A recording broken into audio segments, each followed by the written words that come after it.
ভারত কিছুটা পিতৃতান্ত্রিক বটেই, সঙ্গীত জগৎ নিয়ে কোন ক্ষোভের কথা শোনালেন শ্রেয়া। বলিউডে গায়িকাদের গান এত কম কেন, সরাসরি প্রশ্ন শ্রেয়া ঘোষালের। সঙ্গীত জগতে বৈষম্য, চার্টে মেয়েদের গান এত কম কেন, জানতে চাইলেন শ্রেয়া। ভারত একটু পিতৃতান্ত্রিক, সঙ্গীত ইন্ডাস্ট্রি নিয়ে খোলামেলা শ্রেয়া ঘোষাল। টপ 50 গানে মাত্র কয়েকটি নারী কণ্ঠ, প্রশ্ন তুললেন শ্রেয়া ঘোষাল। বলিউডের গান নিয়ে বড় মন্তব্য, নারী শিল্পীদের সুযোগ কম, বললেন শ্রেয়া।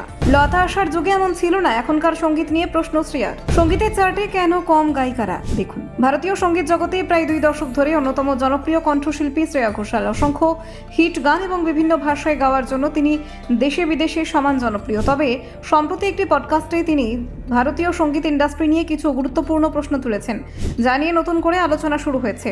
সেই আলোচনায় মূলত উঠে এসেছে সঙ্গীত জগতের নারী শিল্পীদের অবস্থান। শ্রেয়া বলেছেন, বর্তমানে বলিউডের জনপ্রিয় গানগুলোর তালিকায় মহিলা কণ্ঠশিল্পীদের গান খুবই কম দেখা যায়। এই বিষয়টি তার কাছে উদ্বেগজনক বলে মনে হয়েছে। একটি পডকাস্টে কথা বলতে গিয়ে তিনি বলেন, এই অসমতা আসলে ভারতের সমাজ ব্যবস্থারই প্রতিফলন।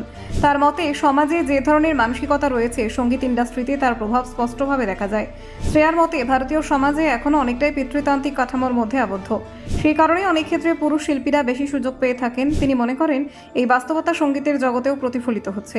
তিনি উদাহরণ দিয়ে বলেন, যদি বর্তমান সময়ের জনপ্রিয় গানের তালিকা বা চার্ট দেখা হয়, তাহলে বিষয়টি পরিষ্কার হয়ে যাবে।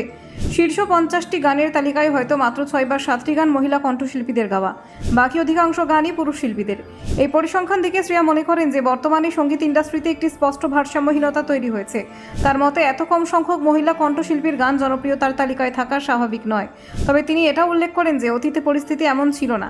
ভারতীয় সঙ্গীতের ইতিহাসে এমন সময় ছিল যখন নারী শিল্পীরা অত্যন্ত শক্তিশালী অবস্থানে ছিলেন এবং তাদের প্রভাব ছিল অনেক বেশি।